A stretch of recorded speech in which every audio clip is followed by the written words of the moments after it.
খাও মাও খাও, মিষ্টুর গন্ধ পাও। এই মিষ্টু, মিষ্টু, কেমন আছো তুমি? আমি লালটু ভূত এসে গেছি মিষ্টু। তোমাকে আজকে আমি ধরে ধরে খাবো মিষ্টু। তুমি অনেক দুষ্টু হয়ে গেছো মিষ্টু। আমি শেষবারের মতো বলছি মিষ্টু, আর দুষ্টুমি করো না।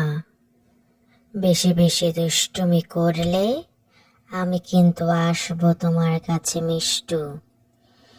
মনে রাখবে, ছোট বাবুদের বেশি বেশি খেতে হয়, বেশি বেশি ঘুমাতে হয়, বেশি বেশি পড়াশোনা করতে হয় মিষ্টু। বেশি বেশি পড়াশোনা করলে তুমি অনেক জ্ঞান অর্জন করতে পারবে মিষ্টু। বুঝতে পেরেছো? তুমি কেন পড়াশোনা করো না, কেন খাও না, কেন এত মোবাইল দেখো বলো তো মিষ্টু? তুমি আমাকে চেনো না? তুমি জানো না লালটু ভূত এসব পছন্দ করে না? তাহলে কেন তুমি এগুলি করো? তোমাকে আমি শেষবারের মতো বলে দিচ্ছি, আর দুষ্টামি করবে না। দুষ্টামি করলে রাত 12টায় আমি আসব, এসে তোমাকে হাল্লুম করে খেয়ে ফেলবো। এই মিষ্টু, মিষ্টু, বেশি বেশি পড়াশোনা না করলে তোমাকে সবাই বলবে মূর্খ মিষ্টু।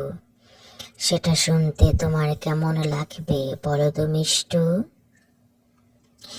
সবাই পচা পচা কথা বললে তোমার বাবা মারও সেটা শুনে ভালো লাগবে না। তাই বলছি মিষ্টু, গুড গার্ল হয়ে যাও। বেশি করে পড়াশোনা করলে বড় হলে তুমি ডাক্তার, ইঞ্জিনিয়ার, বিজ্ঞানী, শিক্ষক, পাইলট, অনেক কিছু হতে পারবে। পাইলট হয়ে এক দেশ থেকে আরেক দেশে উড়ে উড়ে ঘুরে বেড়াতে পারবে মিষ্টু।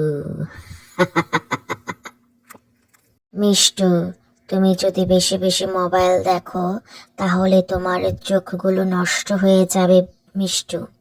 তুমি কি চাও এই অল্প বয়সে তোমার চোখগুলো নষ্ট হয়ে যাক মিষ্টু? আর দুষ্টু করো না মিষ্টু। বাবা মার কথা শোনো, বেশি বেশি খাও। বেশি বেশি না খেলে তোমার গায়ে বল হবে না, তখন তোমার মাথায় বুদ্ধি হবে না, তখন তুমি পড়াশোনা আর মনে রাখতে পারবে না দুষ্টু, বুঝেছো?